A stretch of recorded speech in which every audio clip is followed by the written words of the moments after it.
Welcome to another thrilling episode of Naked Passion Podcast. We've got a brilliant guest this morning, Hayden Pawelski. Yeah. Welcome to the show, mate. How you feeling?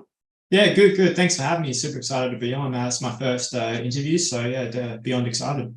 That's awesome, mate. So Hayden, we'll jump into a bit of a bit of an origin story for yourself. So for those that aren't on TikTok and haven't seen you on TikTok, mate, so you're the owner of Corewave Solutions, social media marketing agency, digital agency. So why don't you jump in, tell us a little bit about yourself, mate, and a little bit about your background story. Yeah, so it's me and my business partner that are both owning it there. So I originally did start my own agency called HSP Media. And that was going all right there. And then I started networking with a bunch of other agency owners. And then that's when I met Ben, my business partner. And, his strengths complemented my weaknesses very nicely and vice versa. So, I think we both didn't want to be competition to each other. So we partnered up. And honestly, I've never looked back. We've been in business officially, legally, like registered for about just under 3 weeks now. And yeah, we've had an absolute kicker of a start. So yeah, it's been going fantastic. That's awesome, mate. And so what sort of, talk me through what prompted, I guess, you guys to start the business initially? Like, how did you sort of fall into the digital marketing world? So do you mean me personally or as like a partnership? Let's do you personally. Let's look at your journey, Hayden, and sort of what prompted you to enter this beautiful world of digital marketing.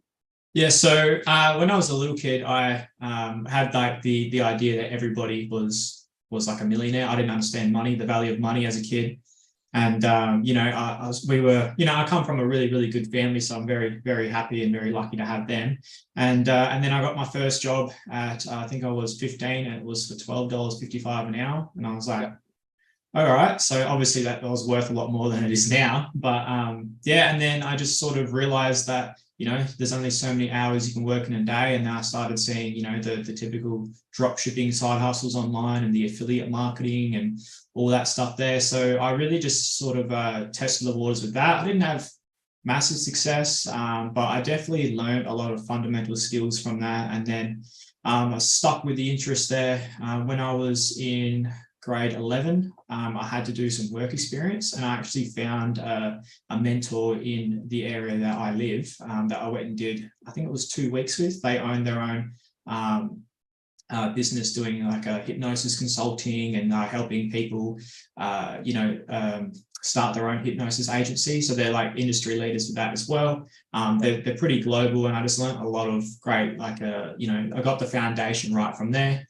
And then I continued just working for someone else, and I was completely fine with that. I quit that original job, and then I went and got a job at one of the biggest supermarkets, Coles. I'm pretty sure everybody's heard of them. And then I liked that. It really brought me out of my shell. Started chatting to people, interacting with customers all the time. It just, it was really fast paced, which is what I love.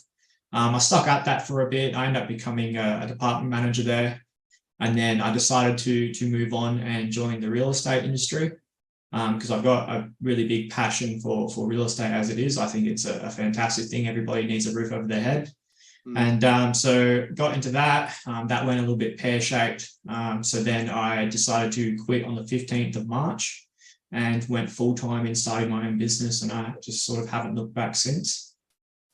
That's awesome. So that's fresh, Hayden. Yeah, fresh, 100%. That's brilliant, mate. Before we dive too deep, because I think you'll be dropping little clues for me. We've got a great tradition on the show of 2 truths and a lie.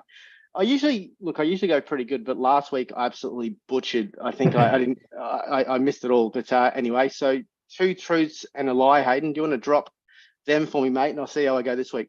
Yeah. All right. So I haven't left Australia. I lost a finger when I was a kid. And I love to cook. So they're my 2 truths and 1 lie. Oh, that is a tough one. Haven't left Australia.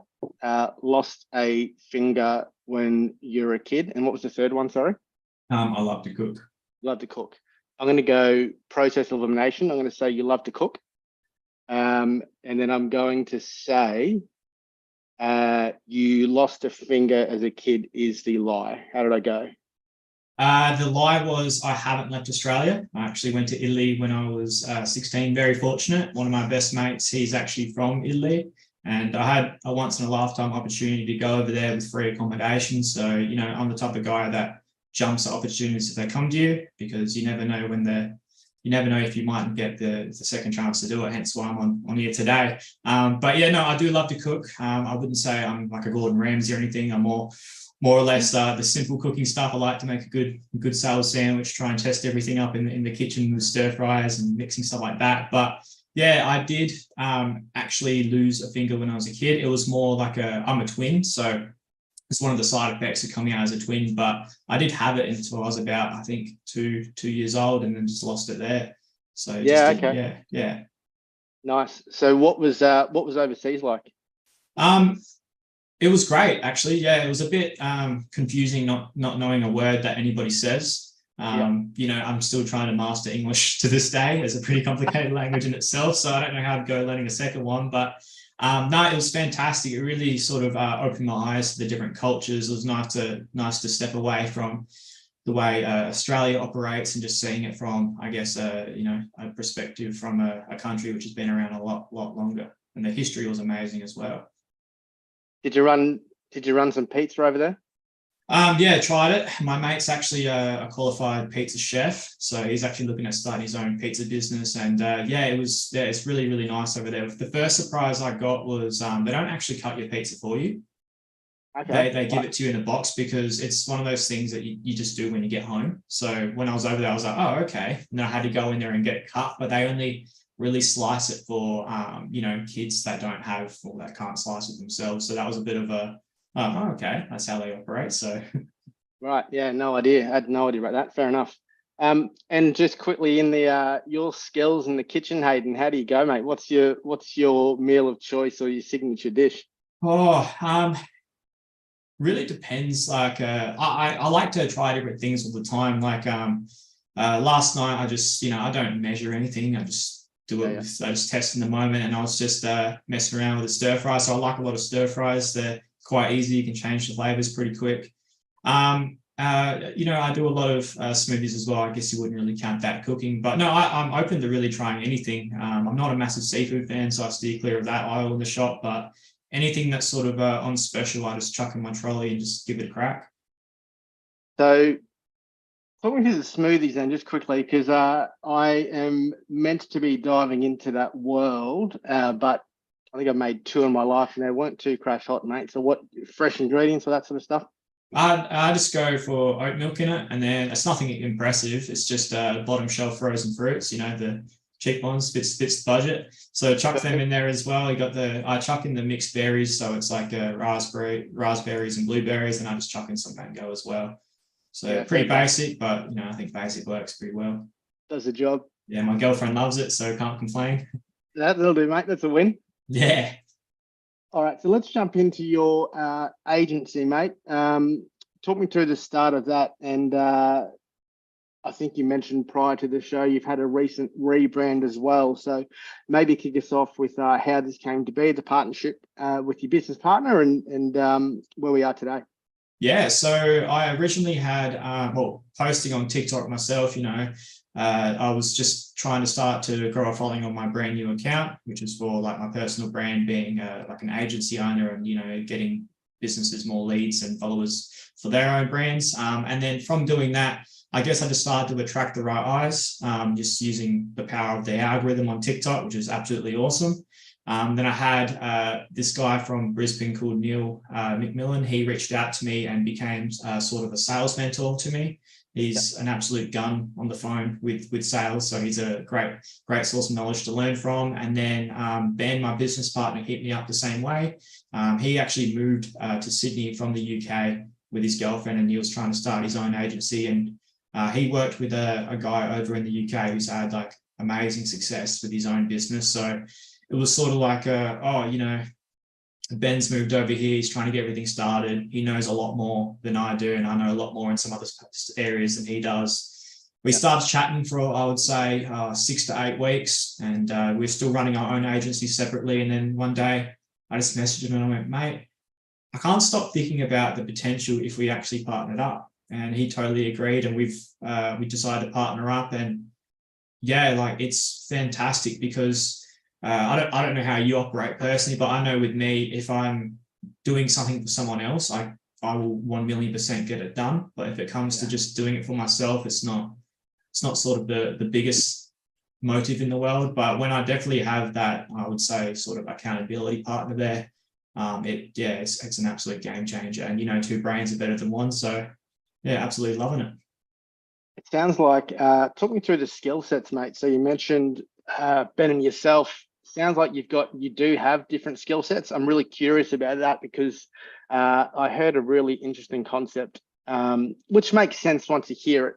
But what a lot of people tend to do when they are looking for partnerships in businesses is they find people with very, very similar, if not the same skill sets, probably just because they get along better and they have more in common. But that's not really the best way to go about things. So the best teams always have complementary skill sets coming from different sides of it. So it sounds like that's where you guys have landed. But talk me through that setup. What are your strengths and what are Ben's sort of strengths as a team? So Ben, I was going to say it right now. He's amazing when it comes to hopping on calls with clients. He knows exactly how to word stuff correctly. He's fantastic like that. He's an absolute wizard with Facebook as well, like getting businesses leads and getting them proper results. Me, I focus on a lot of the content creation and TikTok side of it, like all the short form videos. So my agency originally started just doing content creation because I'm all about sort of finding your own industry inside of an industry. And I noticed a lot of businesses, like a lot of agencies, are offering the same services. And how are you going to stand out if you're offering the same services? So my difference was I'd come in, I'd actually create the content, because a lot of businesses, they can have ads run for them, but if you don't have content, you can't really run the ads. So my strategies was, and I wrote it all down in my books. I like to have everything written down with a clear plan, so I know exactly what I'm trying to do.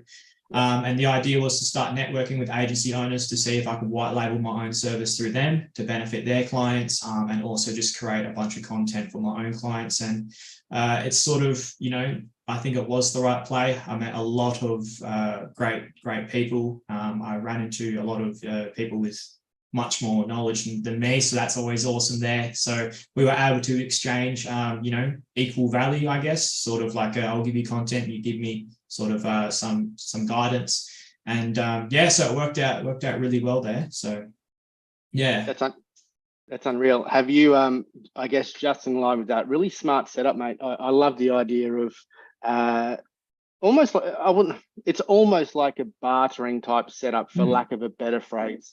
But reaching out to people, providing value for them, and just picking their brain and having that sense of, I guess, mentorship to a degree. Yeah. How many people have you sort of got set up with that type of relationship at the moment? You mean like with the mentorship? Yeah. I would. So this hasn't been something I just started when I did this agency. It's sort of my purpose with a lot of the actions I take in my life. So when I started in real estate, my goal was to own a bunch of property myself as an investor. I bought my first house when I was 20. I saved up for years just to try to get that deposit there.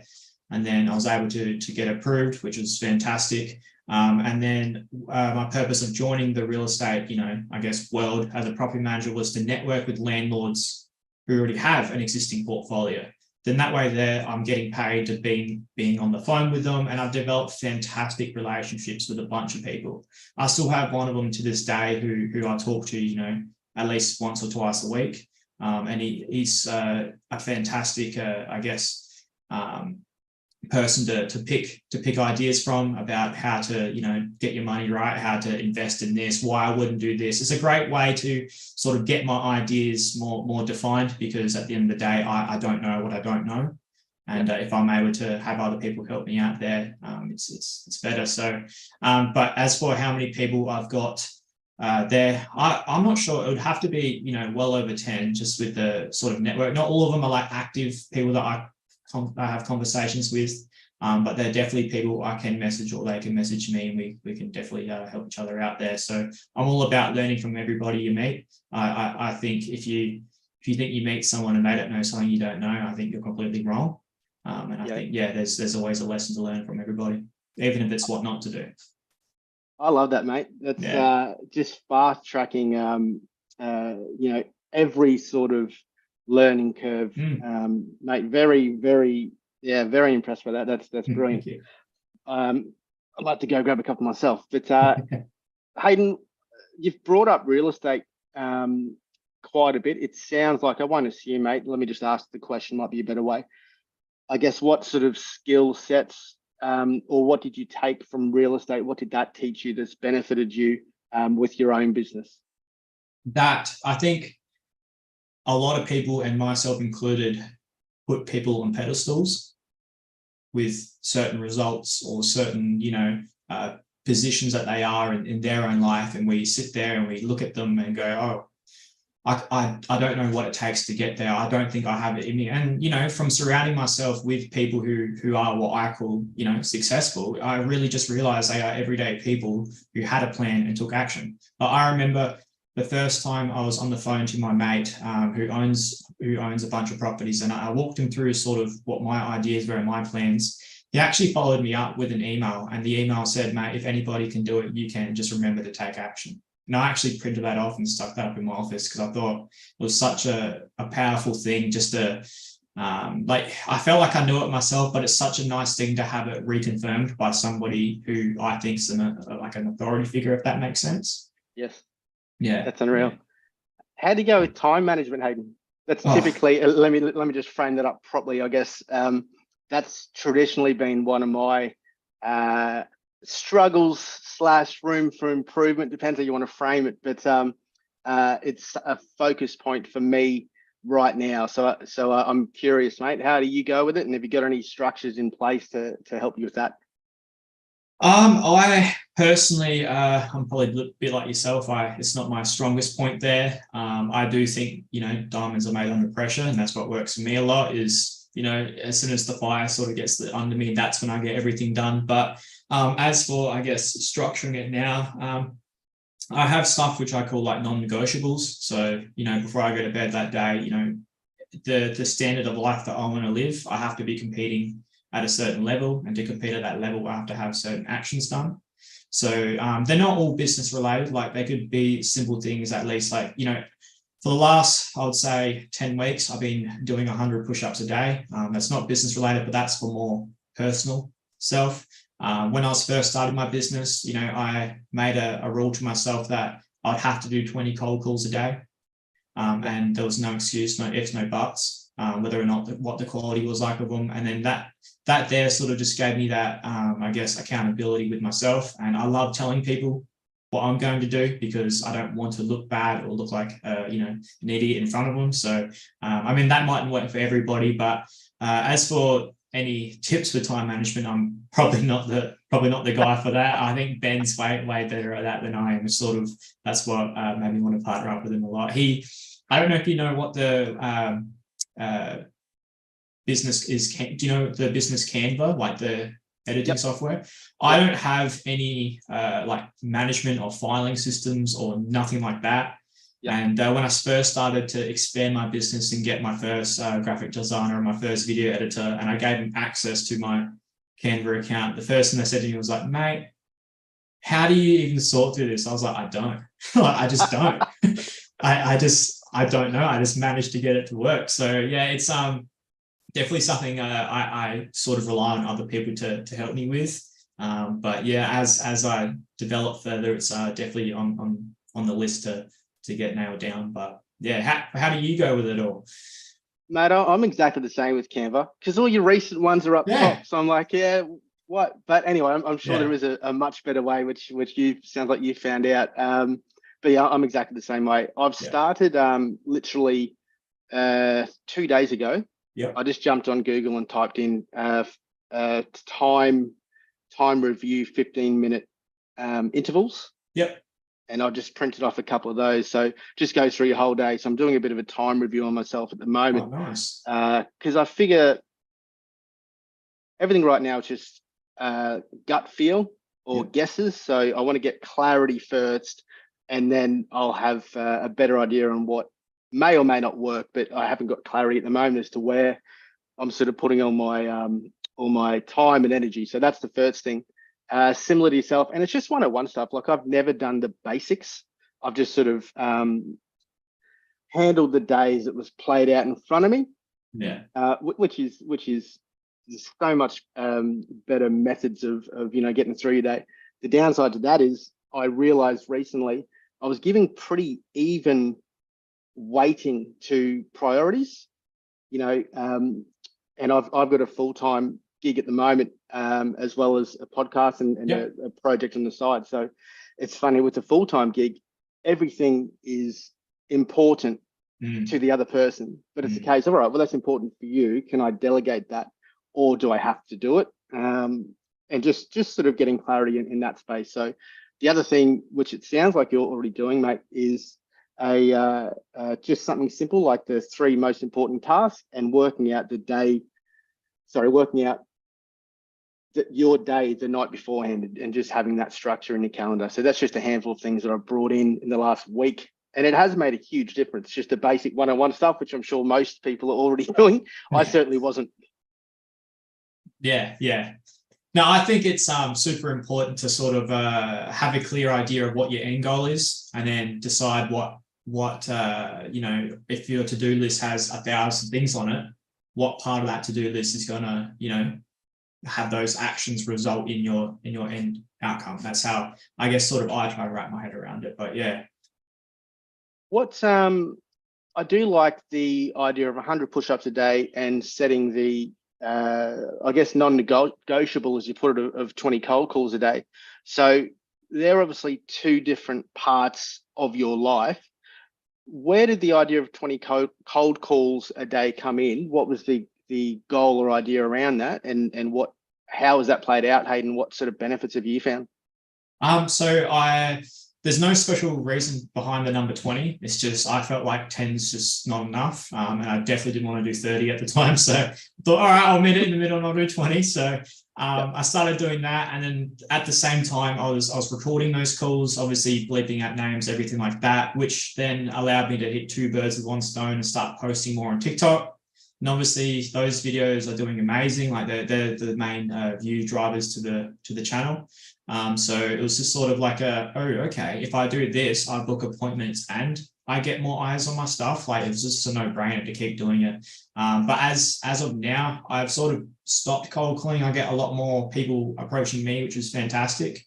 I didn't think I'd have that at this stage yet, but yeah, super grateful for all that there. So you're killing TikTok, mate. It's unreal. That's how I come across your stuff. And I've seen a few of those calls, which are great. I think you mentioned, obviously, real estate, a huge focus on sales across most of that, I would imagine. I do a lot of property management in real estate. Yeah. Gotcha. Who helped you with sales? Do you mean like sales in general? Yeah, sales techniques, selling, all that sort of stuff. My dad definitely helped me a bit. My dad works in a steel company down here. He's like a site manager. I think he's a regional manager now, actually, as of the last couple of months. But he's done a bunch of sales training. He's always taught me how to 2 ears, 1 mouth. Took a couple of years for that to click. But yeah, no, I think it's just, how do I say it? Listening to people and listening to how they speak and how they communicate. Because if you really, like, a lot of people, when I first, or especially me, when I first started to wanting to learn that skill, was I didn't really understand what sales was. Like, first of all, I think if you want to learn something, you actually have to understand what it is first. And sales, in my eyes, is literally just communication. So you got to find a way to get your message communicated to them in a way which, makes them tick. So there's a lot of things that, like, I'm not a master at sales. I think I'll always be a student of the game, and that's the way I want it to be. But going back to what we were talking about before is positioning myself in a way to be able to provide value to people in exchange of learning back. So Neil, he's actually a sales rep for Corewave Solutions, but he was the very first person to reach out to me on TikTok that I ever jumped on a call with, and it was a complete stranger. And he's definitely taught me a world of knowledge, just sort of having more confidence in what my services are. Because when I first started my agency, I was not confident enough to charge, the industry standard money, just because I couldn't see it myself of the actual value I was providing. And then when I met Neil, he came in, he saw it all. He was like, nah, mate, look, you got to realize this is what you're providing. You're providing them this, and this. And then, why can't they do that? Because they got to do this, and this.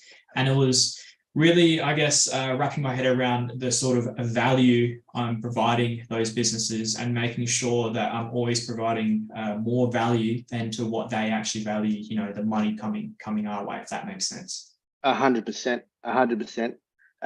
There's a gentleman that I follow on TikTok on YouTube, a gentleman by the name of Chris Do, D-E, D-O, get my spelling right on a Saturday morning. Chris Do, he talks through a lot of, I guess, the methodology around value-based pricing. So he owns an agency called The Future. So, mate, jump on and have a look at his stuff. You'll probably find a lot of value there. He's brilliant. He's unreal. Yeah, mate, unreal. So you got a lot happening at the moment, mate. If you had to, I guess, front of mind, what is the most exciting thing happening in your world right now? It sounds like a weird answer, but I would almost say everything, because it's everything. It sounds really weird, but I generally think since I've I guess switched my mindset from working from somebody else, working for myself, and being fully dependent on myself and trying to become fully self-sufficient, it's allowed me to, I guess, have everything in sync, if that makes sense. Like, my business grows, and so is my personal brand. And then I'm looking at opening up a software business further down the track. So I'm able to network with people from my TikTok there. So it's, I would say it's a bit of a coincidence that everything links up together. But overall, I would dare say everything's super exciting. I've got, a lot of positive influences around me with my family, my friends, my network. I honestly, I can't complain. I couldn't put, a number on which one's the most exciting, if I'm being honest. I like that. Have you found an idea which I'd sort of stumbled across a couple of years ago, which sort of makes sense, but when it's something to the effect of, when you are chasing your dreams, and in this case, building a successful digital agency, you sort of, the biggest journey is the change you have to make as a person. Mm-hmm. Yeah. I guess looking through that lens, do you feel that you've changed yourself over the last sort of couple of years, I guess, mate? And what does that sort of look like? Yeah, I have definitely changed. Like, believe it or not, I used to be super anxious. I used to not want to talk to people, not want to, voice myself up in groups, because I was always afraid of, I guess, the imaginary opinions that people have of me. And then, I guess as I got older and I'm only 22 at the moment, but as I guess I started to get more into the personal development world, I started to learn some sort of, mindset changes that clicked with me. And it just really comes down to, I guess, I'm under the impression of, as far as I'm aware, I only have one life. I better just make sure I'm doing it to the best of my ability. Not every day has to be 100%, but as long as, most of the time you're doing better than, than what you could be doing sitting on the couch. But yeah, no, it's just really, I guess I've just changed with just my mentality of realizing that I'm capable of anything I want to put my mind to. I honestly think that there is nothing stopping me besides myself. Like, I honestly think whatever I put my mind to, and as long as I'm 100% in there, I'll be able to develop a plan and modify that plan along the way as well to get the success that I want. Was that an effort in, I guess, punching through any sort of limiting beliefs as far as the ceiling of what you had perceived you were capable of, I guess, So what do you mean by that? Like punching through the ceiling, or? Yeah. So I guess as you were, let me put it in a better structured question. When you were first sort of starting the agency and starting that journey, did you think or believe that you could be doing what you're doing today, or were you like, oh, this will just be, I can reach it up to this point, but have you surpassed that? If I'm being honest, I didn't even cross my mind that this wasn't going to be successful or wasn't going to not work out. Obviously, I've had those thoughts cross my mind, but that's humans. We have thoughts cross our mind. It's whether or not we accept them and believe them. Just because a thought crosses your mind, it doesn't mean it's true, like realistically. And I guess that, going back to what we said previously, that was, I guess, a bit of a mindset change I had made myself. But no, we've exceeded expectations so far. We had goals set for around the end of October, which we've definitely on track to do within the first 3 weeks. So it's just really, just putting your head down and going straight to getting it done, I guess. Yeah, isn't it such an interesting thing? At least I find it interesting, the idea in and around personal development and having to change as a person. I guess when you reach new levels in life, and it's such. Let me put this properly. I've half done a couple of courses and whatever else, mate, and haven't followed through, and that's an insight on some part of my personality, I guess. But all of them have a huge section in and around the idea of personal development and change, and there is such a big focus. And I guess when I first started looking into a lot of this stuff, it didn't make sense to me why people were focusing on it. I saw it as, they're just trying to fill up the bloody course, whatever else. But everyone that's any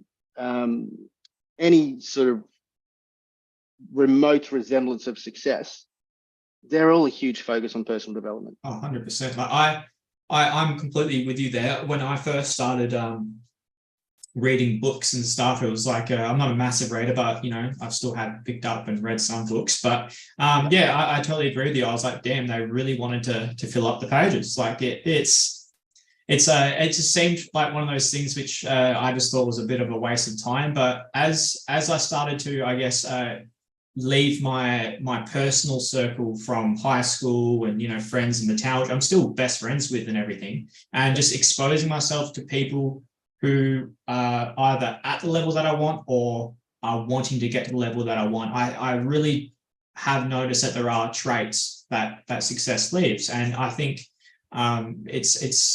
there's always like little nuggets that people drop, or there's little crumbs that to success. It's all reverse engineering in my eyes, really.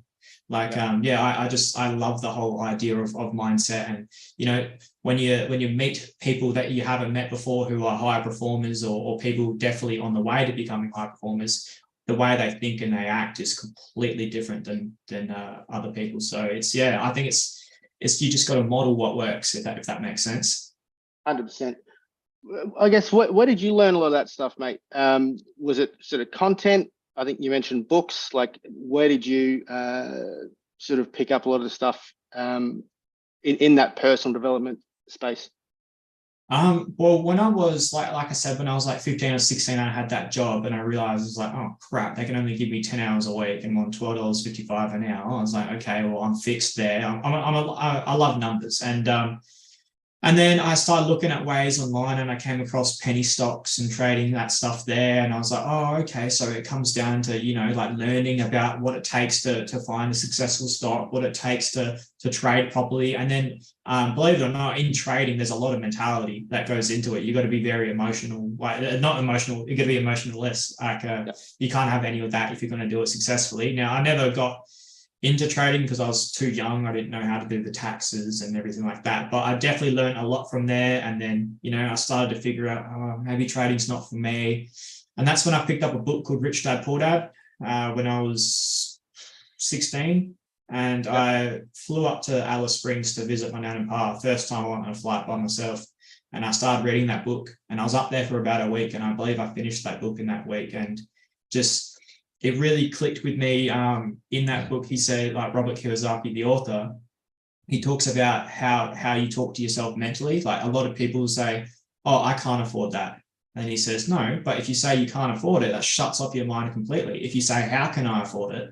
That gets your brain thinking of all the ways to do it.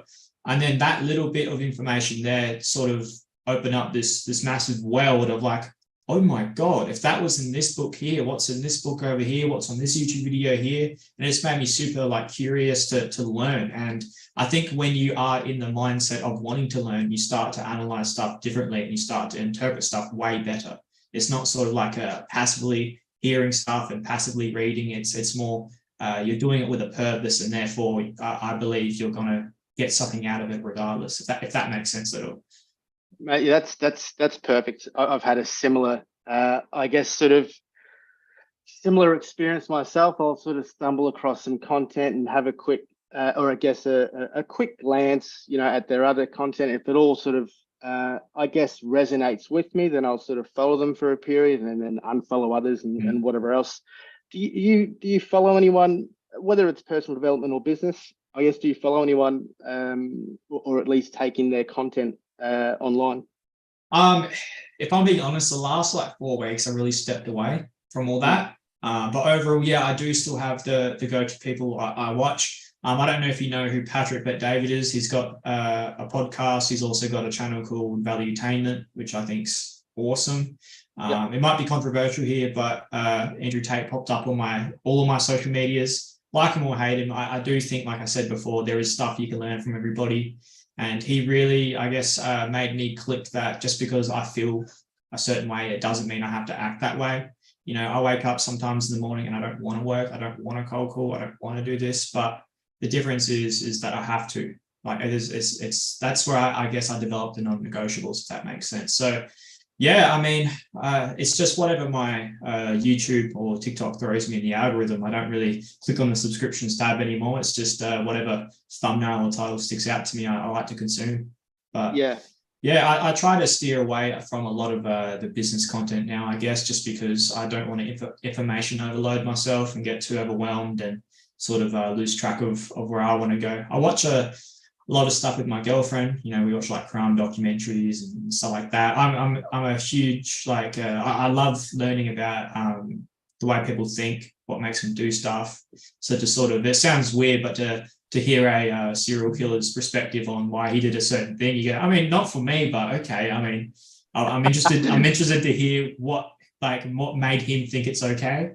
So I'm just super interested in the way, I guess, people think and the reasons behind it. So I love that quick little clarification there. But I'm sort of similar. I guess, have you seen some crossover as far as behavioral psychology? It sounds like the stuff you're watching, whether it be the serial killers or whatever else, has that helped your business, or at least the way you view strategy in line with psychology? Yeah, I mean, for the longest time when I was just in my circle, you are who you hang around with. So I believed everybody sort of had the same end goal. I believed everybody had the same core values. But as I talk to more and more people every single day, I started to pick up that idea I had was completely wrong. And, it's okay that it was wrong, because everybody has their own visions, own goals. And it's I guess, sort of understanding what their wants and needs are, and with everybody, and seeing if we can make something work, whether or not that be like a friendship or a sale or whatever. I really think everybody has a different bit of value that they want, whether or not that be more revenue for their business, more followers, or it could be more, confidence in themselves. It's everybody needs something. It's just a matter of, working that out and sort of understanding people to the individual level, if that makes sense. 100%. What is happening in the world of small business at the moment, Hayden? Have you seen some consistencies, correlations, or at least what are business owners wanting help with?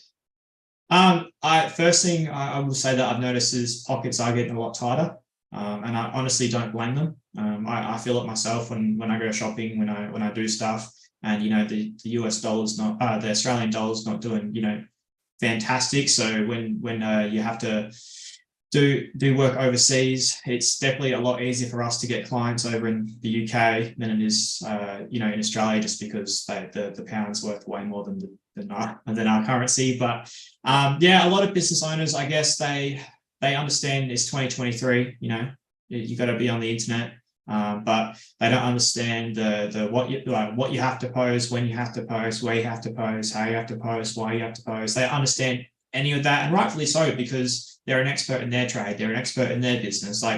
It's sort of like I said before, finding that gap, providing that value. I've got a landscaper working for me.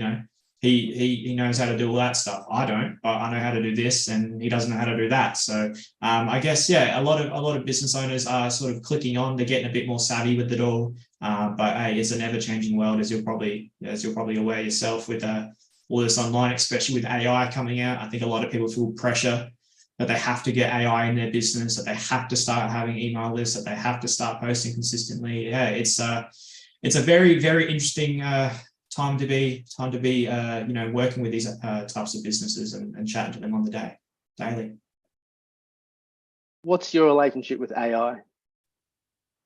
Love it. Absolutely love it. Yeah, I definitely think if people, I do think it's natural to be scared of it, but at the same time, I think, you can be scared of something, but if you want to, it's not going to go away. So there's no point fearing it. I guess you just got to adapt to your surroundings, survival of the fittest. So just got to learn how to have it work for you before someone else has it work for them and takes your job. If you can find a way that you can increase your productivity, then I guess your employer would want to be getting rid of you. If you can find a way to, help someone out with it, there's massive value that can be provided with AI, and it saves me hours and hours a day. I use ChatGPT so much; it's like my best friend, I swear. What are some, some practical uses of ChatGPT that you sort of use, just some basic sort of stuff, how it helps you, especially with time management type exercises?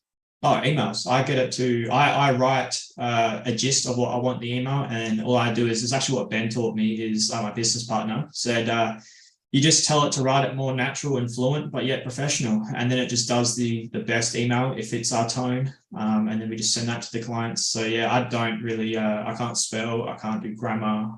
I'm not fantastic at writing. So it definitely helps me out there 100%. But ChatGPT now has the plugins option. So there's millions of things you can do with that now. It's just a matter of, I think you can even ask ChatGPT how it can help you. That's the thing. I don't think a lot of people understand how smart it actually is. It does have its mistakes, but it's only in its early stages. And I really do think everybody needs to at least learn how to use it for themselves, just so they can sort of get themselves more secure. You can have it do your Excel sheets for you, where it can do all the logic in there. It can program them. It can, summarize stuff perfectly. I even had it. I've never said this before publicly, but when I quit my job in real estate, it went pear-shaped, and the owners tried taking me to court and all this stuff. It was all over just a bunch of BS, really. They just didn't want me doing my own thing.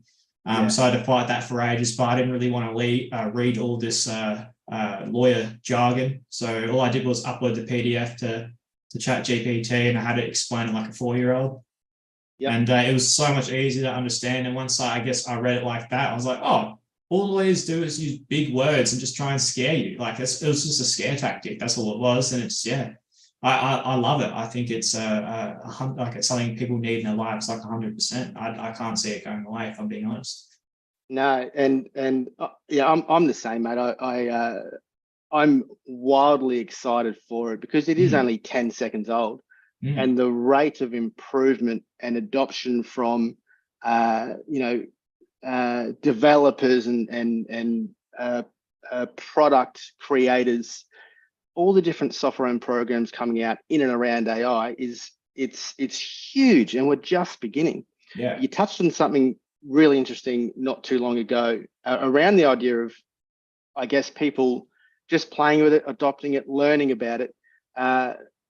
I follow Gary Vee a lot, and his sort of view on it is, yes, it's going to take jobs, but it's more going to, it'll be more a situation of the people who adopt AI and become much more efficient for their employer, they're going to be the ones that keeps their jobs. And if the people that don't adopt AI and don't get as much out of the day, they're the ones that are sort of going to struggle. So I couldn't agree more as far as people, learning how to best leverage AI to become more efficient in their role, whatever that might be.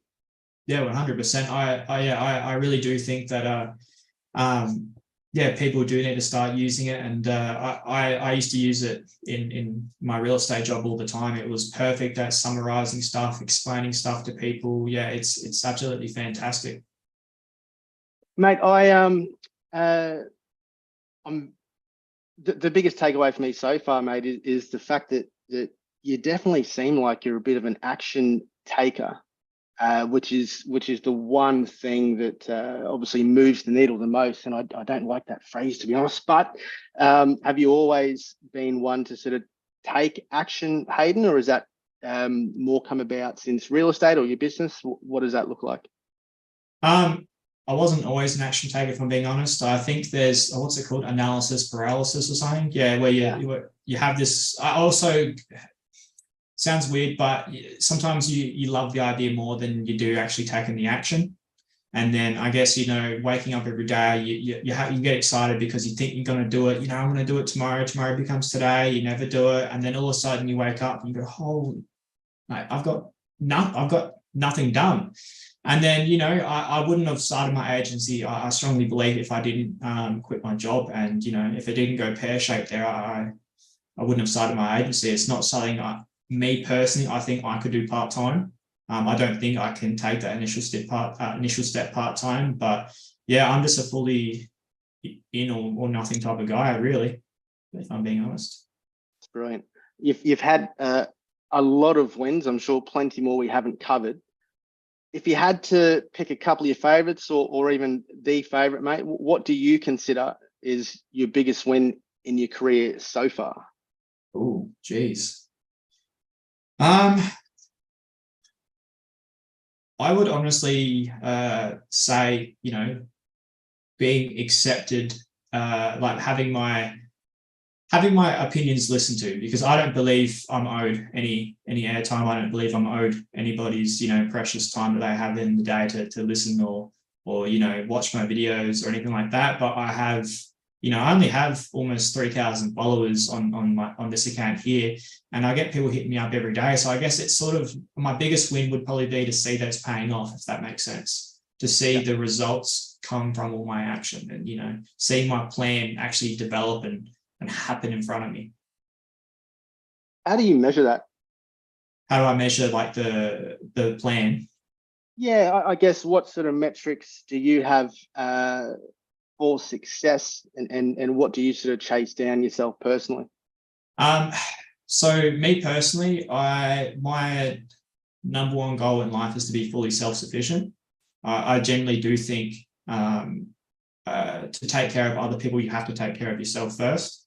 I think, you can take care of as many people as you want, but if you're only at 50%, then it's not quite fair on them. That you should be able to give them, 100%, 100% love, 100% care, 100% everything. So as long as, I guess you take care of yourself first, like I'm trying to get myself set up financially. I wouldn't say money's the motive. Money's, in my eyes, it buys options. So, if something, God forbid, something happened to someone close to me, the idea is that, everything's going to be okay. I've taken care of myself first. I'm not relying on somebody else to take care of me, because I really do believe the only person that's present in your life to the day you die is literally yourself. So you got to learn to, I guess, be happy with yourself, be proud of your results, and that's exactly where I'm at right now. I'm super proud of myself, super happy with my progress, and I guess that's sort of how I measure it, if that makes sense. As long as I feel happy and comfortable with what I'm doing and it's not harming anybody, I'm over the moon. That's awesome, mate. And I guess in a similar vein to that, Hayden, what do you consider either your let's frame it as maybe your favorite lesson so far that you've learnt the most from? That there's nothing different between you and the person on the other side of the screen. Like when you watch a YouTube video and you see somebody tell you that they're doing all this amazing amount of stuff in whatever world that person's into, all they took there was action. And at the end of the day, you just got to have a real discussion with yourself and a real deep think about what steps do you think take it to get to that level there. And I guess the biggest lesson is really just knowing everything is possible as long as you do make smart decisions and make smart steps. I really think the sky is the limit for anybody. It's just coming over certain beliefs in themselves. I love that, mate. This is one of my favorite questions. I don't even know where I bloody heard it. Might have been Tim Ferriss. But what's one thing you wish you knew before starting your business that you know now?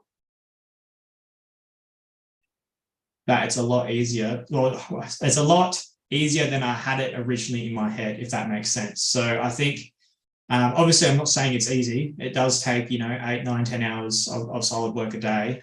It doesn't have to be every day, but as long as it's more than it's not. But I really do think that everything's at your fingertips if you really do just give it 100%, because at the end of the day, you only fail if you interpret it as a fail. Like, if my agency and Ben's agency just shut down tomorrow, like, yeah, okay, you can look at that as in I failed, but did I really? I walked away with so many connections, so much knowledge. Like, I guess it really comes down to, understanding your views. Like, I used to view failure as the biggest fear in my life. Like, I didn't want to fail as a person. I didn't want to fail as a partner. I didn't want to fail as a son. I didn't want to fail as, anybody in society. But at the end of the day, I guess it's just, my biggest lesson would be, can you really fail if you didn't harm yourself, didn't harm anybody else? Like, what's as long as you don't die, then it's okay. Like, I think a lot of people get anxious because it's natural to sort of stay away from stuff which is danger, which is harmful. Yep. But at the end of the day, as long as you have a roof over your head, a couple meals a day, where you're sleeping, everything's just a bonus problem, in my opinion. Yeah, I love that perspective, right? 100%. I don't know if you heard of this. Simon Sinek, I'm sure I'm butchering the actual pronunciation of his surname, but most people know him with his ideas around starting with why, and he typically uses Apple as the best example of that. But another concept he speaks to in his more recent book is around the idea of the infinite game. And Alex Hormozy is another guy I sort of follow on YouTube, but it goes something to the effect of, we're so used to, I guess, finite thinking. There's only set amount of resources, set amount of this, set amount of that. And the best games in life, or at least the best pursuits in life, rather, they're an infinite game, whether it's relationships, whether it's, marriage, whether it's business is the core one that will bring it to, obviously, Hayden. But the idea is it is an infinite game. And to your point, there is no true failure. There is just quitters and players. Literally. So just the idea, which really resonated with me, business is an infinite game. There's no end goal. It's a forever game. I guess, have you found that, Hayden, and does that sort of make sense from your viewpoint with your business? Yeah, 100%. I definitely don't think,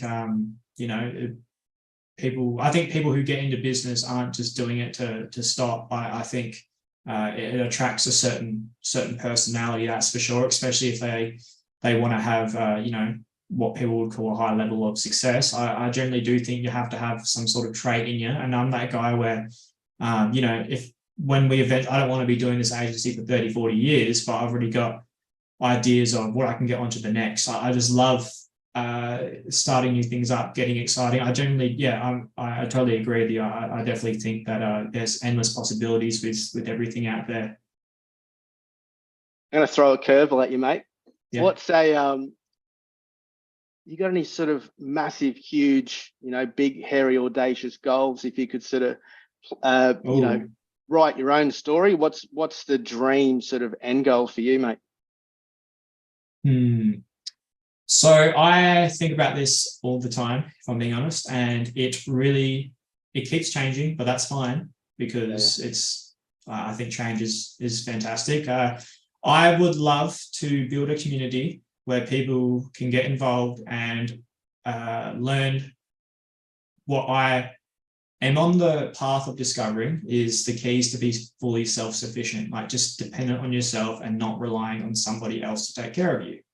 I love the idea of that. I would love to eventually get myself to a point where we can start looking at, having a bit of land, living off the land myself, knowing where my food comes from, all that stuff there. My mum and dad have in 2013 bought their own small little hobby farm. And so they're living out that dream now as we speak. They're trying to get that all started, which is fantastic to see. But I just think the way the world's going and the way that social media is developing, and there's going to be this consistent, fear in people's life of not being good enough. I would just love to be able to share the possibility of how real everything is, if that makes sense. Do you know what I mean? 100%. 100%. And ties in a lot with that idea and sense of community. And you've brought up, being self-sufficient a few times in this episode, mate. So that's obviously of importance to yourself. Self-sufficient in business, in finances, in personal. You sort of know much about. I've scratched the surface of it. Regenerative farming or agriculture at all? Nothing. I don't know much at all, if I'm being honest. I've looked at hydroponic stuff or aquaponic. It's something that I plan on learning when I'm at that stage, when it's my time to step into that world. At this stage, I think you have to be aware at what level you are in life. You have to be honest to yourself. You have to be realistic. I'm not at the stage where I can go out and buy a farm. I'm not at the stage where I can support a family. I'm not at that stage yet. So I think when that path comes up, that's when I'll start to sort of learn it more. But yeah, if that makes sense, I like to learn what's necessary at the moment. Yeah. Oh, mate, that's the smartest way, and that's probably why you're so good at taking action as well. As great as the infinite game is, we do have finite resources to put against, an infinite amount of options in this infinite game. So that makes perfect sense. Mate, what brings Hayden the most happiness, or what brings you happiness? I guess so a lot of things, but to really, I guess, summarize it, let me have a deep think about that. It would be, I love helping people. I love making people happy. To touch back on Ben and Maya's agency, the Corewave Solutions, the number one thing that Ben and I do with our clients is we make sure we're not selling them something that they don't need. It's not how we do business. It's not how I like to leave people. I don't want to. What brings me happiness is being able to leave somebody feeling a little bit better than when before they met me, if that makes sense. What brings me happiness is trying to be a positive influence on other people and even myself. Yeah, because I think if you put your happiness in a digit in your bank account, I think you're going to be absolutely destroyed, because it's just a digit, like, if you think about it. Whereas you've just got to do something which makes you feel fulfilled, and that makes me feel fulfilled. I like that. So helping other people in any which way you can. Yeah, 100%. Mate, so let's take it to your business and get a little bit more, let me put it in a question form for you. How does Corewave Solutions help business owners, and who would it most benefit? People that are sort of watching this, mate, Who do you, I guess, best help? Who can you bring on the best results for? Yeah, so ideally, it's business owners who recognize that they can't wear all the hats themselves. I know myself, when I first started running my business myself, I tried wearing all the hats. I tried doing all the sales, all the marketing, the fulfillment. I tried doing all of that, but realizing you got to be honest with yourself. Like a plumber is way better at fixing a clogged toilet than posting on social media. So it's I guess being the people that we ideally work with is business owners who want to work on their business rather than being 100% in it. And we also, so that's for a bunch of local businesses. That's mainly for Facebook and Instagram that we help them there out on. So it's really anybody who understands the importance of social media, wants to get some results from that, such as if it's more revenue, if they want more eyes. But that's more of a Ben thing that he's the absolute wizard at. I really do focus on TikTok. If you didn't know, back in high school, I loved the idea of becoming TikTok famous. I felt like I missed out on the opportunity of Vine when I was like 14. So yeah. I used to watch videos of Vines all the time, so they were awesome. But I set out a goal. I actually documented it on a YouTube channel. I first, I wanted to become TikTok famous, and I defined that from Google, saying 30,000 followers. So doing that there, I built it up to almost 60. Wow. I learned a lot of lessons along the way there. So that's where I come in. Help businesses who have a good product. We won't work with businesses who have a bad product. I'm not about polishing a turd, that's for sure. Yeah. So we make sure they have a good product, and then we help them get eyes on there and then convert those eyes into revenue, ideally. Yeah. I like the fact that you do have I guess a structure in place to help businesses. Have you got a favorite story, mate? We'll leave the business names out, obviously, but I guess have you got either a favorite client or a favorite story or a favorite business that you've helped so far? Well, it's Ben, my business partner. When we first started our agency, he got a client on from the UK who owns a soccer, like a company about soccer, but it's more for people aged from about 40, 50, 60 years old who can't really play competitively but want to catch up and train and play on the weekends. So we got them on as a client and ran them some ads on Facebook, and absolutely exploded the amount of people getting their boots back on and actually stepping back onto the field. So that was definitely awesome to see, because there's a bunch of people just reliving their youth and doing what they want. And they wouldn't have been able to get those clients, as quick or as high quality leads that we got them if we didn't, provide them the value of our services, if that makes sense. So that was awesome to see that our services do actually work. That's so good. That's so good. You play soccer yourself? No, I used to play footy. I stopped that. I just wanted to focus on work and save up money, and then I bought my place here, and I start going from there. I've always enjoyed sport, but once again, I was realistic with myself. I wasn't quite AFL level, nor was I quite state level. So I bit the bullet and just decided to work instead. But I definitely do try to keep active as much as I can. It gets a bit harder working from home, but it's definitely something that I want to keep doing. What position did you play in AFL? I played. I used to start in the forward line, and then over time, as my skills, I guess, developed, they put me in the back line, which is where I got a lot of the action. My team wasn't the greatest team in the world, so playing the back line is a bit of a privilege. So I was pretty happy with that there. I got a few touches. So I used to just defend the opposition's goal square. Yeah, nice, mate. I think the best compliment I received in my illustrious, terrible amateur sportsman days was a mate of mine. His dad was, AFL sort of family. His dad was pretty up there as far as state coaching in Victoria, that sort of stuff. And he came and watched a couple of days, and he goes, "Nathan, mate, if you had skills, you'd make state." So that was great. That's funny. So who do you follow, mate? AFL side as far as South Australia? Well, I go for St Kilda. It's a Victorian team, but I don't really follow it that heavily, if I'm being honest. My pa and my dad do. They follow it all the time, but it's not my biggest interest. I still like footy. I'll go out there and kick it if my friends ask me to, but as for watching it, not really my cup of tea anymore. I've kind of lost track of the players' names. I used to know them all off by heart, and I stopped watching for about 3 seasons. It's like, can't get back into it. That's all it takes, eh? Yeah. What are you reading any books at the moment? I've always got some books that I am reading. I'm not always like I'm not the best at keeping on top of it.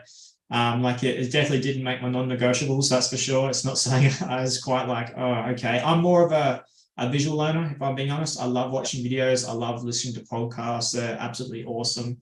I try to be very picky on who I take information from, because I think you got to be picky of what you feed your brain. So if I'm being honest, a lot of the content I do consume aren't necessarily business related. I consume a lot of Patrick Bet-David and his Valuetainment podcast. I think that's super interesting to listen to. I mean, I don't really have massively strong political views or anything like that, but I definitely do think it's something to be aware of, because it does affect us whether or not we like it or not. So I find that stuff interesting. But as for books, I like to reread them. Rich Dad Poor Dad, I've now read twice. I read that when I was 16. I read that probably about 4 months ago again. Audio book I listened to by Napoleon Hill, the guy who wrote Think and Grow Rich. He wrote a book called Outwitting the Devil. That was fantastic. So that's a book there. Basically, I'm not that religious, but it's just going over the sort of how the devil would supposedly get into somebody's mind and make them not become what they want to be, not live up to their full potential. And they really start to highlight in the book, how you become a drifter. People who don't necessarily do anything because they just fall into some sort of mental mode where they just aren't present, aren't in the past, aren't in the future. They're just existing, if that makes sense. So it was really nice to sort of be aware of what thoughts to steer clear of. So yeah, if you haven't checked out that book, I would 100% recommend it. I just wrote that down, Max. I have heard someone speak highly of that book as well. Yeah. The idea, I heard something the other day which was really, really interesting. I think it came from Jordan Peterson. And I'll have a quick little tangent to, I guess, observation, right? In my humblest of opinions from one person who doesn't know anything. But I do find it very interesting that it appears that some people get so caught on the vehicle or the person that the message is coming from, that they're not actually open to any message that person delivers, as opposed to, I guess, the separation of the message to the person. So, for example, you brought up obviously Andrew Tate earlier. So, very, very controversial person, I think, at best, right? I think in his later content that had sort of creeped into my feed, there was a lot of value in some of the things he was saying. Other stuff, just, obviously don't agree with a lot of he said, but some of the stuff he said, I actually agree with, that isn't more extreme when it comes to sort of gender roles. But the punchline, I think we as society can definitely do a lot better and it ties into cancel culture, that sort of stuff. But as soon as someone is branded as bad, then all of a sudden everything that they've ever said is bad. And I think we're doing ourselves a disservice when it comes to that. Cutting yourself short. You don't have to like the person to agree with them, in my eyes. I'm sure, there's been plenty of bad people which have said a couple, wise things in their day. So I think you just got to look at the message of what it is, like you said before. Yeah, separate the art from the artist to an extent. Yeah, it's tricky. It's tricky to do. I understand that. It's a lot of emotions that go involved, so very, very tricky. 100%. What the reason that came to mind is it was actually Jordan Peterson. I heard this from another half controversial person, I guess. And he was pointing to the idea around people being in a rut and setting goals and chasing goals.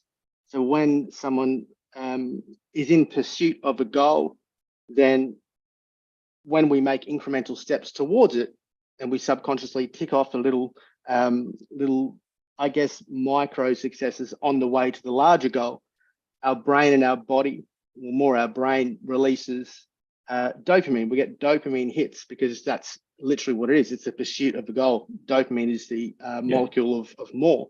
Yeah. And the problem with people in a rut is it's literally they don't have a goal in place.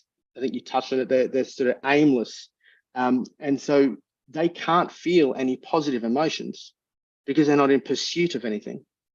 And so as far as behavioral psychology goes, that's where you can strip it all the way back and put something tiny in place. Like the goal for someone who's in depression might literally be, okay, well, today I'm going to have a shower. That's the only thing I can do. That's the only thing I can, I feel up to. But then they do something tiny like that and they get this little tiny hit of dopamine, a little positive reinforcement. And that's how you sort of slowly, gradually build yourself out. But yeah, that came to mind. Not sure why, Hayden, but I thought I'd drop that.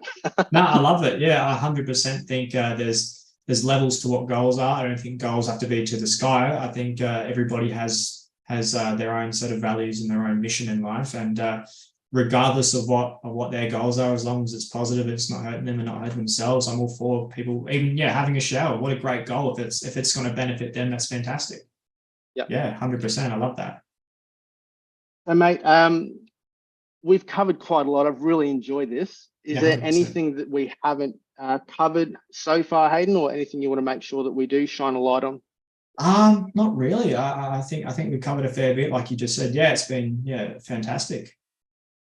So I've got a couple more questions, and then I want to make sure that we make it really easy for people to know how to reach out to yourself and bring in some strategies and some guidance in growing their business. I guess if there was just one thing, so if there was just one thing that people could implement today that would bring about the biggest change for themselves, and whether you want to take it personal or business, whatever sort of comes to mind. So if there was just one thing people could implement today to bring about the biggest change, what would Hayden recommend? It's definitely a question I think a lot about, if I'm being honest. It's definitely developed over the last year, considering I've met so many different personalities, like cannot believe it. I would literally say is to honestly start to understand your reason to as why you are still even here, like, if that makes sense. Like, and I know it's a very tricky thing for people to define, but I genuinely do believe that time, if you do give it enough time and enough thought, you will come to a conclusion. And I think a lot of people just expect stuff right now. Going back to what you mentioned before about you watching Gary Vee, I used to watch him all the time. He talks a lot about patience. And I think a lot of people nowadays, like you said, with dopamine, get that hit instantly on TikTok. And if, they start trying a new business and they don't see results in 2 weeks, they want to try something else. And it's just, really, really, I guess, sort of understanding your reason why you are still here and still wanting to do stuff, if that makes sense. 100%, finding out, or guess bringing clarity around your own why. Yeah, I love that. Absolutely. So Hayden, we've got a second tradition on the show, which I have unashamedly stolen, let's say borrowed, commandeered from a brilliant podcast called Diary of a CEO. Oh yeah. And so the host, Stephen Bartlett, this is actually where I got it from. It's that good, all sorts of stuff, but I'm bringing it in. So we have each guest leave a question, any question they like, for the following guest. And they've got no idea who that guest is, and they leave a question. So your question, which was left by Sally Estlin, who is brilliant. She's just launched her own fashion label called Empowered Clothing. Fantastic. But, her question is, what is one bit of wisdom you could impart to help people in their lives?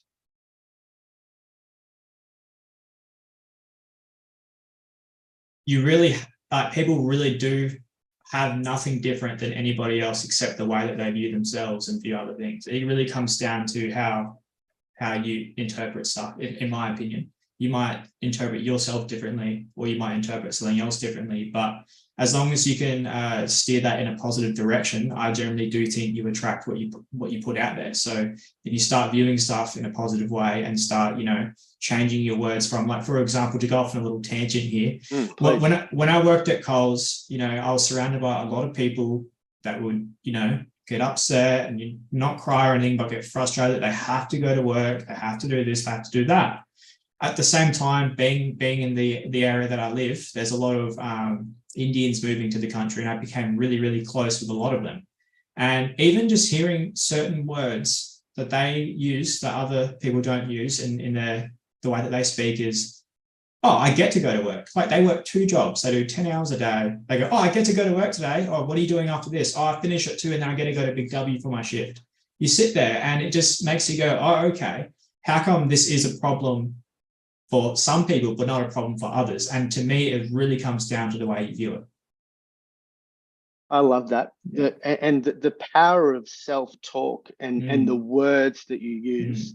There's an extension of that. Lewis Howes, the School of Excellence, I believe he has on YouTube.